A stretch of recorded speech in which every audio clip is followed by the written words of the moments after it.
नहमदुहु नसल्ली अला रसूलिल करीम अम्मा बाद फ़ाऊज़ु बिल्लाहि मिनश शैतानिर रजीम बिस्मिल्लाहिर रहमानिर रहीम रब्बि इश्रह ली सदरी वयस्सिर ली अमरी वहल्लुल उक़दतम मिन लिसानी यफ़क़हू क़ौली रब्बना आतिना मिन लदुनका रहमतम व हय्यि लना मिन अमरिना रशदा। अस्सलामु अलैकुम व रहमतुल्लाहि व बरकातुहू। आज अल्हम्दुलिल्लाह रमज़ान का 14वां रोज़ा है और हमारा वर्कशॉप का अल्हम्दुलिल्लाह 17 मतलब 70वां दिन कंप्लीट हो रहा है। तस्बीह हम सेकंड असरे की पढ़ेंगे। अस्तगफिरुल्लाह रब्बी मिन कुल्ली ज़ंबी व तूबु इलैहि। फर्स्ट कलमा, थर्ड कलमा, फोर्थ कलमा और दुरूद इब्राहिम। आपको कम से कम एक और ज़्यादा से ज़्यादा आपकी हिम्मत और क़ुव्वत के हिसाब से।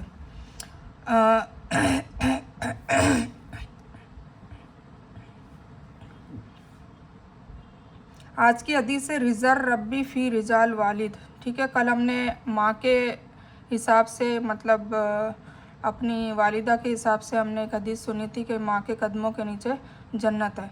आज हम बाप के हवाले से सीखेंगे कि रिज़ार रब्बी फ़ी रिजाल वालिद मतलब अल्लाह की खुशी वालिद की खुशी में है। ठीक है, तो माँ के साथ साथ बाप का भी इतना ही एहतराम करना है और दोनों को खुश रखना है, दोनों की खिदमत करनी है, दोनों की बेहुरमती नहीं करनी है, दोनों को एहतियात के साथ दुनिया में उनका जीवन गुजारना है। ठीक है, तो अल्लाह की खुशी वालिद की खुशी में है। ये तिरमिज़ी में ये हदीस है। दुआ है आब ज़मज़म पीने की दुआ। अल्लाहुम्मा इन्नी असअलुका इल्मन नाफ़िअम व रिज़्क़म वासिअम व शिफ़ाअम मिन कुल्ली दा। मतलब ए अल्लाह, मैं आपसे नफ़ा देने वाला इल्म मांगती हूँ। ठीक है, जब हम आब ज़मज़म पीते हैं ना, खड़े होकर पीना और तब ये दुआ पढ़नी है। अगर अरबी में याद ना हो तो हिंदी में भी पढ़ सकते हैं। मतलब हम नफ़ा देने वाला इल्म मांगते हैं, कुशादा रोज़ी और हर बीमारी से शिफा का सवाल करता हूँ। ठीक है, तो ये इसकी दुआ है। ये आप इसका स्क्रीनशॉट भी ले सकते हैं। ये लीजिए, ये स्क्रीनशॉट इसका इसे ले सकते हैं। ठीक है, वैसे मैंने भेज दिया है। और दुआ जो है आज की प्रे वाली है वो अल्लाहुम्मा इन्नी अला ज़िक्रिक व शुक्रिक व हुस्नी इबादतिक। ये हमें फ़जर की नमाज के बाद मतलब हर नमाज के बाद आफ्टर हर सलाह, ठीक है ना, आफ्टर एवरी सलाह। और मैंने आपको पहले बता ही दिया कि दुआ कब मांगनी है। दुआ सारी जितनी भी फ़र्ज़ नमाजें उन फ़र्ज़ नमाज़ों के बाद की दुआ मांगनी है। ठीक है, तो अल्लाहुम्मा इन्नी अला ज़िक्रिका व शुक्रिका व हुस्नी इबादत के अल्लाह आपको याद रखने में मेरी मदद कीजिए और आपका शुक्र अदा करने में मदद कीजिए और आपकी इबादत करने में अच्छे हुस्न अखलाक से। ठीक है, तो ये मेरी मदद करे, क्योंकि अल्लाह की मदद के बिना हम इबादत भी नहीं कर सकते। अगर शदीद बीमार हो जाएंगे तो ना हमारे में ताकत होगी, ना हम अच्छे से इबादत कर सकेंगे। ज़ुबान से भी ज़िक्र करेंगे तो बीच बीच में वसवसे आएंगे, तो वसवसों को दूर करने के लिए अल्लाह की पनाह मांगनी पड़ेगी, अल्लाह की रहमत में आना पड़ेगा।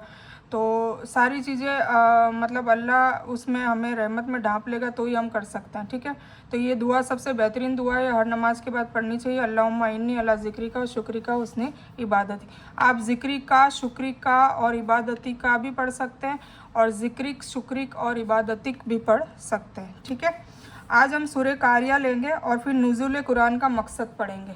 ये दो चीज़ें मैं अभी शॉर्ट में ही कर रही हूँ क्योंकि काफ़ी लोगों को फिर तराबी भी पढ़नी होती है और दूसरे काम भी होते हैं और हम ये वर्कशॉप बंद भी नहीं करना चाहते, तो हम थोड़ा थोड़ा करके कर लेंगे इंशाल्लाह कवर। ठीक है, तो सूरह कारिया हमने अभी तक सूरह तकासुर तक कर ली है माशाल्लाह अल्हम्दुलिल्लाह। काफ़ी सूरतें हमारी हो गई है। 114 होती है, 2 है, मतलब टोटल हमने 12 सूरतें अभी तक कवर कर ली हैं। तो ये भी सूरह मक्का में नाजिल हुई है और इसमें 11 आयतें हैं। बिस्मिल्लाहिर्रहमानिर्रहीम, अल्लाह के नाम से शुरू करता हूँ जो बड़ा मेहरबान निहायत रहम करने वाला है। अलकारिया, खड़खड़ा देने वाली। ठीक है ना, ये अलकारिया मलकारिया क्या है? क़यामत, जो क़यामत आएगी ना, तो क़यामत के आने का वक्त जाहिर करा है। खड़खड़ा देने वाली मतलब क़यामत की निशानी बताई है कि वो ज़ोर से खड़खड़ा देगी। ठीक है, तो अलकारिया मलकारिया क्या है? वो खड़खड़ा देने वाली। तो हम ये पढ़ते हैं क्या है। यह भी क़यामत के नामों में से एक नाम है, जैसे इससे पहले इसके कई नाम गुजर चुके हैं, जैसे अल-हक़, अत्ताम, अस्साख, अल-गाशिया, अस्सा, अलवाकिया आदि वगैरह। ठीक है, इसी तरह अलकारिया, इसे इसलिए कहते हैं कि यह अपनी भयानकता की वजह से दिलों को डराने और अल्लाह के दुश्मनों को अजाब से खबर करेगी, जैसे दरवाज़ा खटखटाने वाला करता है, खड़ खड़ खड़ खड़ तेज़ तेज़ आवाज़ आएगी। ठीक है, तो अलकारिया खड़खड़ा देने वाली, मलकारिया क्या है, वह खड़खड़ा देने वाली। वमा अदरा का मलकारिया, तुझे क्या पता है कि वह खड़खड़ा देने वाली क्या है। अल्लाह हम सब के खिताब करके कह रहा है कि तुझे क्या पता है कि वह खड़खड़ा देने वाली क्या है। यौमा यकुनुन नासु कल फराशिल मबसूस, जिस दिन इंसान बिखरे हुए पतंगों की तरह हो जाएंगे, है ना। पतंगे मतलब वो बटरफ्लाई होते हैं ना, तो कैसे बिखर जाते हैं, तो ऐसे बिखर जाएंगे सारे इंसान। ठीक है, और ज़मीन भी फाड़ के और उसमें से इंसानों की लाशें बाहर निकाल देगी, वो जिंदा हो जाएंगे। और जितनी भी मतलब सब अपने अपने, और रूई पहाड़ भी रूई की तरह उड़ेंगे, मतलब क़यामत में ये असर होने वाला है। ठीक है, तो वह तकूनुल जिबाला कल इहनिल मनफूस, और पहाड़ धुने हुए रंगीन ऊन की तरह हो जाएंगे, है ना। मतलब पहाड़ कैसे हो गएंगे, उस ऊन को कहते हैं जो कई रंगों के रंग हुए हो धुने हुए। ठीक है ना, मतलब अलग अलग रंगों के ऊन होते हैं ना, वैसे ये पर्वतों की हालत बताई गई है जो क़यामत के दिन उनकी होगी। मतलब वो अपनी सतह से उखड़ जाएंगे और जैसे रुई के फुए कैसे उड़ते हैं हल्के फुल्के होके, वैसे उड़ेंगे। तो ये क़यामत में पहाड़ों का ये हाल होगा, इंसानों का हाल होगा, बिखरे हुए पतंगों की तरह हो जाएंगे और बहुत तेज़ आवाज़ आएगी। ठीक है, तो ये सब उसकी निशानियाँ बता रहे क़यामत के वक्त क्या क्या होगा। फ़अम्मा मन सकुलत मवाज़ीनो, फिर जिसके पलड़े भारी होंगे, फिर मैदान अशर में सब पहुंच जाएंगे, है ना। सारे इकट्ठा होकर सारे कब्रों से ज़िंदा होकर वापस ज़िंदा किए जाएंगे, जैसे कि अल्लाह ने कुरान में वादा किया है कि सबको एक बार फिर ज़िंदा करूँगा। तो ज़िंदा कर दिया जाएगा और फिर सब अपने अपने हिसाब किताब की जगह पहुँच जाएंगे मैदान अशर में, जहाँ सभी लोग इकट्ठा होंगे। फिर जिसके पलड़े भारी होंगे, मतलब तराजू में तोला जाएगा नेकी और बदी। तो जिसके पलड़े भारी होंगे मतलब जिसकी नेकियाँ ज़्यादा होगी, तो वो क्या होगा, फ़हुआ फ़ी इश्शति रादिया, मतलब वह तो बड़े सुखदायी जीवन में होगा, मतलब उनको जन्नत की बशारत हो जाएगी, जन्नत में चले जाएंगे हमेशा हमेशा के लिए, तो उनका तो बहुत अच्छा जीवन होगा। फिर वह अम्मा मन खफ़त मवाज़िनो, और जिसके पलड़े हल्के होंगे, अब भारी होंगे उसको तो जन्नत मिलेगी, मतलब सुखदायी जीवन में होगा, और जिनके नाउज़ुबिल्ला हल्के होंगे तो फ़उम्मुहु हाविया, उसका ठिकाना हाविया है। अब ये भी जहन्नम का एक नाम है। ठीक है ना, जैसे पहले हुतामा आ गया, फिर उसके पहले वैल आ गया, और अब ये हाविया आया है। ठीक है, तो ये सब जहन्नम के नाम है। तो वह अम्मा मन खफ़त मवाज़िनो, और जिसके पलड़े हल्के होंगे, फ़उम्मुहु हाविया, और उसका ठिकाना हाविया है। वमा अदरा का मा हाविया, तुझे क्या पता है कि वह क्या है, हाविया क्या है, तुझे क्या पता, ये अल्लाह कह रहा है। तो नारुन हामिया, वह बहुत तेज़ भड़की हुई आग है। ठीक है, तो भड़की हुई आग के लिए बोला है। जैसे कि हदीस में है कि इंसान दुनिया में जो आग जलाता है, ये नरक की आग का 70वां हिस्सा है ना। मतलब दुनिया की जो आग है वो 70वां हिस्सा है, मतलब इतनी ठंडी है। और नरक की आग दुनिया की आग से 69 गुना 69 गुना ज़्यादा गर्म होगी। सही अल बुखारी की हदीस है, मैंने पहले आपको पहले भी बता रखा है। ठीक है, तो ये क़यामत के बारे में बता रखी है। तो आई होप आपको समझ में आ गई होगी क़यामत का मतलब। ये छोटी छोटी आयतों में सूरों में अल्लाह ताला ने हर चीज़ का बता दिया कि जैसे सूरह तकासुर में हमें पता चलता है कि हम दुनिया में गाफिल होके और अल्लाह ताला की इबादतें और ये सब नहीं कर रहे, तो हम कब्र तक पहुंच जाएंगे, तब भी वो दुनिया की आरइश है तो वैसे भी पूरी नहीं होने वाली है। तो हमें साथ साथ अल्लाह की अहकामों का और अल्लाह के हुक्मों का पालन भी करना है, क्योंकि हमारी असल ज़िंदगी कब्र है। फिर जैसे सूरह अल असर में बताया कि 4 काम करने, इल्लल्लज़ीना आमनू व अमिलुस सालिहात व तवासौ बिलहक़ और तवासौ बिस्सब्र, तो ये हमें करना है, वरना इंसान खसारे में होगा। फिर हुमज़ में बताया गया है कि गीबत और चुगली करने वालों की क्या सज़ा है, और जो माल को जमा करते रहते हैं और कंजूस होते हैं, बखील होते हैं, जो अपने इर्द गिर्द लोगों की मदद नहीं करते, उनसे हमदर्दी नहीं करते, उनके लिए बताया गया। फिर सूरह फील बताया गया कि हाँ, अब्राहा के जिसने मक्का ढाने की कोशिश मतलब नियत करी थी और वो आ गया था लश्कर को लेके, तो अल्लाह ताला ने बताया कि बड़े बड़े हाथियों को भी छोटी छोटी चिड़ियों की मुंह से कंकर मार के कैसे उसको नस्ते नाबूद कर दिया। तो अल्लाह कुछ भी कर सकता है, अल्लाह शाइन कदीर है ना। फिर कुरैश के लिए बताया गया कि भाई कुरैश वालों को मतलब उनको क्या नेमतें दी, तो उसका उनको शुक्र अदा करना चाहिए और अल्लाह की तस्बीह करनी चाहिए, ये बताया गया। फिर माउन में बताया गया कि भाई क़यामत का दिन जब आएगा और जब जो गरीब को भूखे को खाना खिलाने की तरगीब नहीं देता, और जो नमाजी हैं पर अपनी नमाज से गाफिल है, मतलब दिखावे का काम करते हैं, तो उन लोगों के लिए भी है ना जहन्नम की बात बताई है। ठीक है, तो वो हो गया। फिर सूरह कौसर में अल्लाह ताला हुजूर पाक सल्लल्लाहु अलैहि वसल्लम को तसल्ली देने के लिए नाजिल कर रहे हैं कि मैंने तुझे कौसर अता नहीं करी क्या, और मैंने और तू मेरी तस्बीह बयान कर, और किसी भी और तेरा कोई भी दुश्मन नहीं है जो मतलब को मैं हर किसी को फतेह कर दूंगा। फिर काफिर उन काफिरों के लिए है कि भाई तुम तुम्हारे दिन पे रहो, हम हमारे दिन पे रहेंगे, तुम्हारा दिन तुम्हारे काम तुम करो, हम तुम्हारे दिन पे आने वाले नहीं है। जो कि मैंने बताया था कि उन्होंने कहा था कि भाई 1 साल अल्लाह को हम लोग इबादत करेंगे और 1 साल तुम हमारे बूतों की इबादत करो। तो डील के जवाब में ये सूरह काफिरुन नाजिल हुई थी, है ना।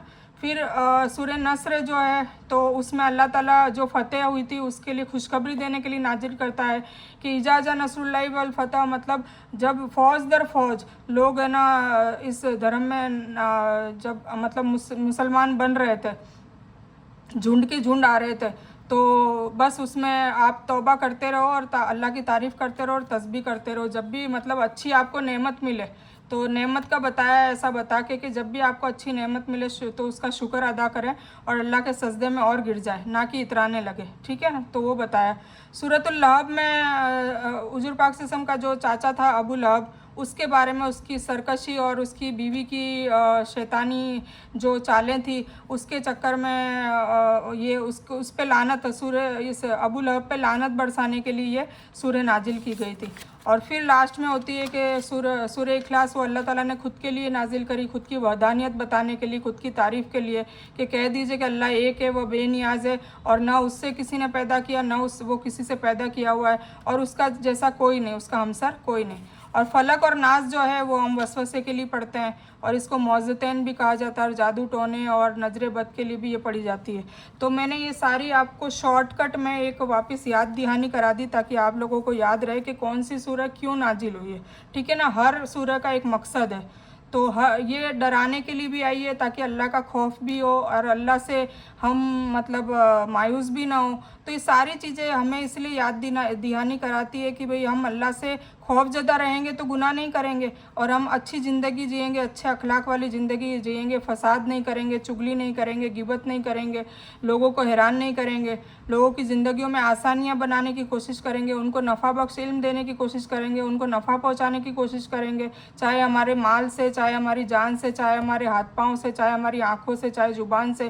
कैसे ही जो भी हमारा जिस्म भी है तो वो अल्लाह की देन है, तो हमें तो अल्लाह का एहसान है, तो हमें वो एहसान उतारने के लिए अल्लाह की मखलूक पे हमें रहम करना होगा, उनकी मदद करनी होगी, उन पे उनके जीवन में मतलब फसाद न फैलाने की जगह आसानियाँ पैदा करनी होगी। कुल मिला के ये बात है, ठीक है। तो सूरह कारिया अल्हम्दुलिल्लाह कंप्लीट हो गई है। अब इंशाअल्लाह हम सूरह कल करेंगे सूरह आदियात, ठीक है, ये करेंगे। तो इस तरीके से हम छोटी छोटी सूरतों को करेंगे तो इंशाअल्लाह आप लोगों को थोड़ा तो इतना तो आपको पता चल ही जाएगा कि भाई अल्लाह ताला कहना क्या चाह रहा है, ठीक है। और जब हम इंशाअल्लाह वर्कशॉप नंबर 2 या 3 में जब इंशाअल्लाह सही तरीके से कुरान का मतलब तर्जुमा पढ़ेंगे, तब इंशाअल्लाह आपको विद स्टोरी ये बताई जाएगी, तब आपको इंशाअल्लाह और तरीके से आपको समझ में आएगा, ठीक है। तो अल्हम्दुलिल्लाह आज हमारी सूरह कारिया कंप्लीट हो गई है। और नुज़ूल कुरान का मकसद, मतलब कुरान नाजिल करने का क्या मकसद था, तो आज हम उस पर थोड़ी सी गुफ्तगू कर लेते हैं ताकि आपको एहसास हो कि कुरान का नुज़ूल करने का मकसद क्या था, ठीक है। और ये हम इसलिए अभी चैप्टर ले रहे हैं क्योंकि अभी नुज़ूल कुरान का महीना चल रहा है, रमज़ान में ही कुरान शरीफ नाजिल होना स्टार्ट हुआ था, ठीक है। तो इसीलिए हम है ना रमज़ान के महीने में, इस मुक़द्दस महीने में हम इस मुक़द्दस किताब का थोड़ा सा जायज़ा ले लेते हैं कि ये क्यों आई थी, इसका नाजिल होने का मकसद क्या था, वो हमें पता चलना चाहिए, ठीक है। तो आऊज़ु बिल्लाहि मिनश शैतानिर रजीम बिस्मिल्लाहिर रहमानिर रहीम। किताबुन अंज़लनाहु इलैका मुबारकुन, यह किताब हमने उतारा है इसको आपकी तरफ, किसकी तरफ, हमारी तरफ, ठीक है, बरकत वाली है। हमने आपकी तरफ एक मुबारक किताब नाजिल की है, ये अल्लाह ताला फरमा रहा है कुरान में। यह कुरान अल्लाह की किताब है जिसको अल्लाह ने आसमान से जिब्रील अलैहिस्सलाम के ज़रिए उतारा है। कौन? जिब्रील अलैहिस्सलाम फरिश्तों के सरदार है और वही लेके आते थे किसके पास? रसूलों के सरदार, मतलब हमारे रसूल हमारे नबी सल्लल्लाहु अलैहि वसल्लम के पास। ठीक है। बरकत के मानी है नेमत का मिलना, कायम रहना और बढ़ते रहना, यानी ज़्यादा होते रहना। यह वह ज्यादती या मदद है जो हमें नज़र नहीं आती लेकिन हम इसको महसूस कर सकते हैं। किसकी बरकत? कुरान की बरकत। ठीक है। और इस कुरान की बरकत का यह आलम है कि जिस रात यह उतरा, सिर्फ उसके उतरने से वह रात हज़ारों महीनों से बेहतर हो गई। कौन सी रात? शब कद्र की रात। ठीक है, जो हम इंशाअल्लाह 20 की रात से लेके ईद की पहले वाली रात तक ढूंढने की कोशिश करेंगे और उन रातों में से वो हमें मिल जाएगी और वो मिलने के बाद फिर हम अल्लाह से अल्लाह की नाराज़गी दूर करेंगे, हमारी गुनाहों की माफ़ी मांगेंगे और इंशाअल्लाह फिर हमारा अमलनामा अगले साल के लिए बेहतर हो जाएगा। तो वह रात 1000 महीनों से बेहतर हो गई। सोचिए कि खुद कुरान कितनी बरकत वाला होगा, मतलब जिस रात में कुरान उतारा उस रात को भी 1000 महीनों से बढ़कर बरकत वाला बना दिया, शब कदर की रात को। तो फिर सोचिए कि जिसको उतारा है, जो चीज़ है, जो मुकद्दस किताब है कुरान पाक, वो कितनी बरकत वाला होगा। जिस महीने में उतरा वह महीना सबसे अफजल हो गया, रमज़ान। जिस रसूल पर उतरा वह सबसे अफजल रसूल बन गए, हुजूर पाक सल्लल्लाहु अलैहि वसल्लम। जिस शहर में उतरा वह बेहतरीन और अमन वाला शहर बन गया, मक्का और मदीना। इस किताब ने दुनिया की तारीख को बदल दिया। जिन लोगों पर यह उतरा उनकी ज़िंदगियां बदल गई, यानी सहाबा रज़ी अल्लाह अन्हुम। वह सिर्फ 100 साल के अंदर दुनिया के सुपर पावर बन गए और इल्म व अखलाक के मॉडल बन गए। ठीक है ना। आज हमने कुरान को तर्क कर दिया ना, नाउज़ुबिल्लाह, इसीलिए हम मुसलमान पीछे हैं। चाहे कितनी हम टेक्नोलॉजी सीख लें, सब कुछ सीख लें, हम सोचें कि हम कितनी भी मशीनें वगैरह सब इजाद कर लें, टेक्नोलॉजी इजाद कर लें, कितना ही हम दुनिया का हासिल कर लें, पर जब तक हम कुरान को नहीं पकड़ेंगे, कुरान को नहीं सीखेंगे, कुरान से अखलाक नहीं लेंगे, टीचिंग्स नहीं लेंगे, तब तक हम दुनिया में भी कामयाब नहीं हो सकते। और अभी दुनिया में ज़लीलो ख्वार हम हो रहे हैं, रुसवा हो रहे हैं। क्यों हो रहे हैं? क्योंकि सिर्फ एक ही वजह है कि कुरान को तर्क कर दिया है। कहानी किताबों में से और अपने अपने आलिमों से और अपने अपने गुरुओं से सब इल्म सीखने की कोशिश करते हैं, सुनी सुनाई बात करते हैं, ना कोई उनके पास ऑथेंटिक कोई चीज़ होती है, ना कुछ होता है। जबकि हमें सबको इल्म दिया और अल्लाह ताला ने कहा है, हुजूर पाक सल्लल्लाहु अलैहि वसल्लम जब आखिरी खुतबा देकर गए थे, लाखों लोगों को खुतबा दिया था, तब वो कह कर गए थे कि जो यहाँ हाजरीन है और जो गायबीन है, हाजरीन मतलब जो वहाँ पर सहाबा थे, 1 लाख 1.25 लाख से ज़्यादा सहाबा थे, और उनको खुतबा देकर हुजूर पाक सल्लल्लाहु अलैहि वसल्लम कहकर गए थे कि क्या मैंने अपना हक अदा कर दिया, मतलब मैंने पूरा कुरान 23 सालों में तुम्हें सिखा दिया, सारी चीज़ें तुम्हें सिखा दी। तो सारे साहबा ने कहा हाँ नबी सल्लल्लाहु अलैहि वसल्लम। तो फिर अल्लाह को कहा, अल्लाह गवाह रहना कि मैंने अब मेरा हक अदा कर दिया, अब मेरा हक तो अदा हो गया, अब आगे तुम्हारा हक अदा तुम्हें करना है, तुम्हारा फ़र्ज़ तुम्हें अदा करना है, जो हाजिरीन है और जो गायबीन है। तो गायबीन कौन? अपने लिए कहा था कि भाई जो यहाँ पे नहीं है उनको भी ये फ़र्ज़ है कि वो कुरान को आगे से आगे फैलाए, हुजूर पाक सल्लल्लाहु अलैहि वसल्लम की सुन्नतों को फैलाए, हुजूर पाक सल्लल्लाहु अलैहि वसल्लम की हदीस को फैलाए, और जो इल्म में बिना वजह का इल्म घुसा दिया गया है उसको लोगों को आगाह करे कि ये गलत है और क्या सही है और क्या गलत है। वो कहाँ से हम पता करेंगे? कुरान और हदीस से पता करेंगे, हुजूर पाक सल्लल्लाहु अलैहि वसल्लम की सुन्नतों से पता करेंगे। ठीक है। तो इसीलिए अगर कुरान को तर्क करेंगे तो आपकी ज़िंदगी भी बर्बाद है और आखिरत भी नाउज़ुबिल्लाह बर्बाद है। तो सुपर पावर वो बन गए थे, क्यों? क्योंकि उन्होंने अपने इल्म और अखलाक को मॉडल क्यों बन गए थे? क्योंकि उन्होंने सारा क्या करा था? कुरान से ही सब कुछ उन्होंने अपने अकवाल, आमाल, आफाल, अखलाक सब कुछ कुरान के हिसाब से कर दिया था। और पूरे 1000 साल तक, यानी तकरीबन उस वक्त तक जब तक मुसलमान कुछ हद तक ही सही कुरान से जुड़े रहे, मतलब कुरान से जब तक जुड़े रहे तब तक वो कामयाब थे दुनिया में भी। तो इल्म और अमल के मैदान में सारी दुनिया वालों से आगे ही रहे। ठीक है। कब तक? जब तक कुछ हद तक, मतलब धीरे धीरे कम हो गए, क्योंकि लोग फिर वसवसे में आ ही जाते हैं इब्लिस के, और फिर लोगों ने अपनी कहानियाँ और किस्से बयान करना चालू करा और असली कुरान को नाउज़ुबिल्लाह पीछे छोड़ दिया। हमें खुश होकर अल्लाह से कहना चाहिए कि अल्लाह आपका बहुत बहुत शुक्रिया, आप कितने अच्छे हैं, कितने मेहरबान हैं कि आपने हमारे लिए बरकत वाली किताब नाजिल की है। बेशक नेमत का बेहतरीन इस्तेमाल उससे फ़ायदा उठाना है, इसलिए हमको चाहिए कि हम कुरान को खूब पढ़ें, समझें, गौर करें, याद करें और फैलाएं। ठीक है। क्योंकि हुजूर पाक सल्लल्लाहु अलैहि वसल्लम ने सबसे बेहतरीन काम क्या बोला है? कुरान को सीखना और सिखाना, सबसे बेहतरीन काम ही यही है। और सबसे बेहतरीन अमल क्या है? अपनी नमाज़ों को अव्वल वक्त पे पढ़ना। अजान हुई और पढ़ ली। ठीक है ना। औरतों के लिए कोई जमात अमात कुछ नहीं है। अजान हुई, ला इलाहा इल्लल्लाह करते ही अजान का जवाब दिया, वज़ू किया और बस नमाज मुसल्ले पे खड़े हो गए, अपनी नमाज़ पढ़ ली, फिर आप दूसरे काम करो। पहली प्रेफरेंस आपकी होनी चाहिए नमाज। फिर कज़ा हो जाती है, रह जाती है, फिर वो शैतानी वसवसे होते हैं। इसीलिए अजान होते ही आप नमाज़ पढ़ना शुरू कर दो, ठीक है, ताकि शैतान आपको भड़काए नहीं। किताब बरकत वाली है, मगर किस लिए नाजिल किया, ठीक है ना। अब किस लिए नाजिल किया आगे आ रहा है, यानी बरकत हासिल करना है तो वह दोनों काम करने हैं। क्या? लियद्दब्बरू आयातिही वली तज़क्करा उलुल अलबाब, ठीक है, ताकि वह गौर करे। कौन? हम लोग गौर करें। किस में से? कुरान पढ़कर, कुरान की आयतों पे से, उसकी आयत पर, ठीक है ना। और ताकि नसीहत पकड़े। नसीहत किससे पकड़ेंगे? अकल वाले, मतलब जो अकल वाले हैं वो नसीहत पकड़ेंगे, ठीक है ना। हर कोई हिदायत नहीं ले सकता कुरान से, जो अकल वाले होंगे। अब अकल वाले क्यों मैं कह रही हूँ? क्योंकि जो लोगों की सुनी सुनाई बातों पे दीन का अमल करेंगे वो अकल वाले नहीं है, वो बेअकली है। अकल वाले कौन होते हैं? जो खुद पढ़कर, खुद समझकर अपना मतलब जांच पड़ताल भी कर रहे हैं कि जो आपको इल्म सिखा रहा है वो खुद भी इल्म उसको सही है कि नहीं। तो ये अकल का काम है, और अल्लाह ने अकल सबको दी है, ठीक है। फिर इल्म हासिल अपन को सही जगह से करना है, और फिर हम हक़ की बात कह पाएंगे।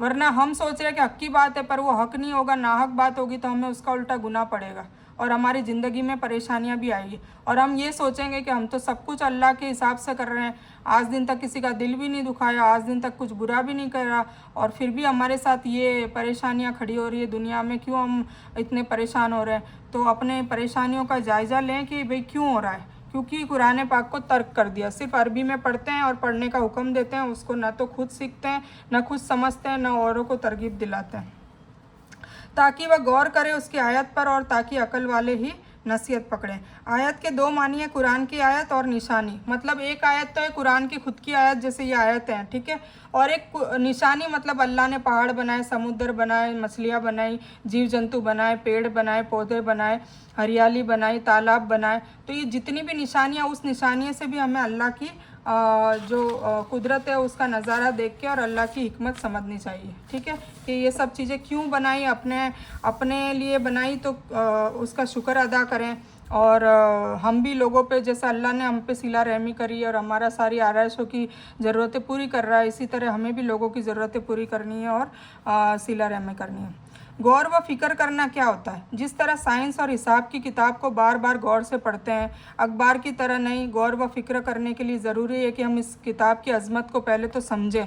यह किताब उस अजीमुश्शान कायनात के रब ने भेजा है जो हमेशा से ज़िंदा है और हमेशा ज़िंदा रहेगा, और जिसकी कायनात इतनी वसी है, इतनी बड़ी है कि सिर्फ हमारी कहकशा के बाहर जाने के लिए हमको लाइट की रफ्तार से 3 लाख किलोमीटर प्रति सेकंड, मतलब 1 साल लगेंगे। अगर 3 लाख किलोमीटर प्रति सेकंड की रफ्तार से चलते हैं तो भी 1 साल लगेंगे, सोचो।